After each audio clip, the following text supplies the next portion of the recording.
The world was white with death. Napoleon's Grand Army had marched into Russia 6 months earlier, 500,000 soldiers strong, the largest military force Europe had ever seen. But now, in the brutal winter of 1812, fewer than 20,000 remained. Men froze standing. Horses fell, their ribs showing through thin hides. Soldiers wept not from grief, but from frost that blinded their eyes. Retreating westward through what is now Belarus, the remnants of the army were starving, broken, unhunted. Cossack raiders circled like wolves, striking quickly, vanishing into the trees. At the edge of a dense Polish forest near the Berezina River, a hush fell over the soldiers. The maps were useless now. The bridge marked on paper was gone. The decision lay heavy in the air: push forward blindly or wait for death. Then she appeared. A lone figure stepped from the trees, her grey cloak blending into the birch trunks, her boots soaked through, her hair braided in a traditional Polish knot. She said nothing at first, just stared at the emperor. The soldiers tensed. Was she a partisan? A spy? But Napoleon, sunken-eyed and frost-bitten, leaned forward.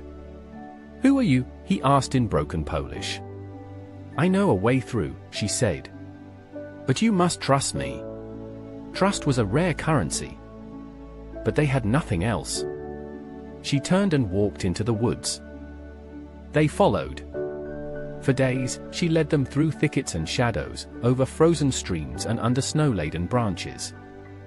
She knew where wolves nested and where to find bark that could be boiled into tea. She taught them how to cut pine branches for warmth and showed a soldier how to dig into snowbanks to trap body heat overnight. The men called her Zawa, the ghost. She was there when needed and gone when not.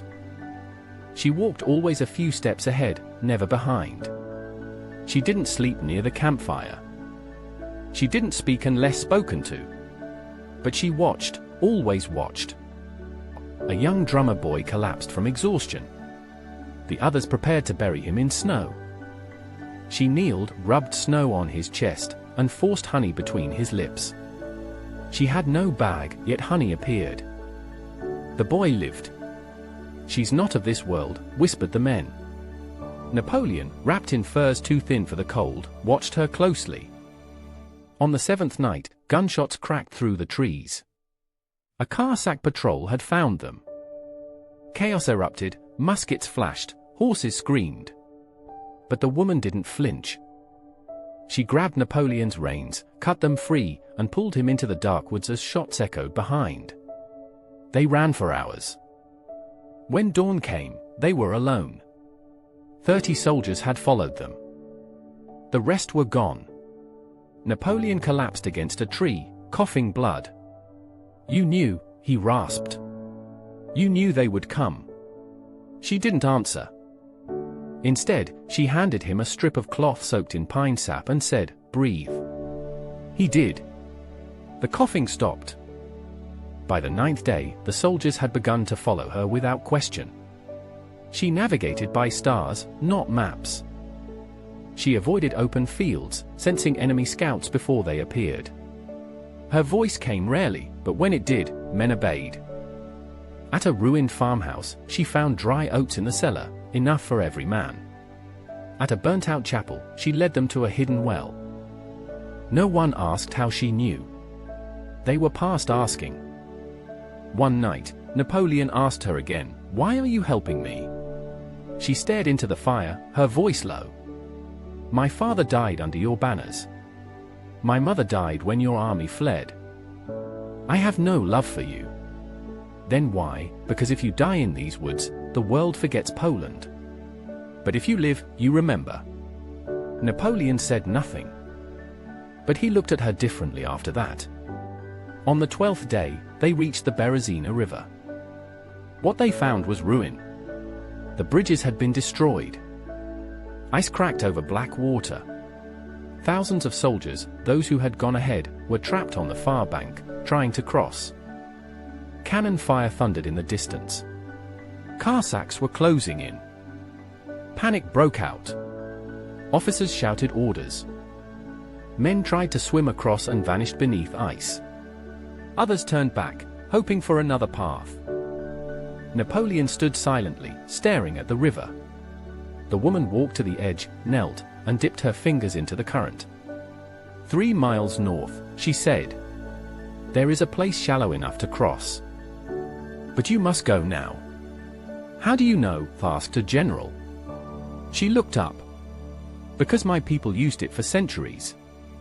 They ran. As they followed her upriver, smoke rose behind them. Cossacks reached the old crossing. Screams echoed across the water. But at the place she promised, the ice held. They crossed. Not one man was lost. On the other side, partisans waited, Polish fighters armed with old muskets and torches. She came to us 2 nights ago, one said. Told us the emperor was dying. They gave the soldiers bread, fire, and shelter in the ruins of an old monastery. And just as silently as she had arrived, the woman vanished. Napoleon searched for her for 3 days. All they found was a birch tree near the monastery, carved with strange marks, 28 tallies. And beneath the snow, a small oilskin pouch. Inside, a single coin. An imperial gold medal, the kind awarded only by Napoleon himself. And a letter. Written in his hand. To the one who walked beside death and turned away. You asked for nothing. You gave me time. You gave me memory. France will not know your name. But I will not forget it. And in the years to come, Napoleon rose again, and fell for the last time at Waterloo. But he never spoke publicly of that journey, or of the woman in the woods. Still, among those few survivors of the retreat, her legend endured. Some claimed she had been a healer from the Carpathians. Others said she was a noblewoman whose family was slaughtered in the Napoleonic Wars. One soldier, in a forgotten memoir, wrote, she was not sent by heaven. She was what heaven had left behind. Historians dismiss the tale. There is no official record of her existence. No name.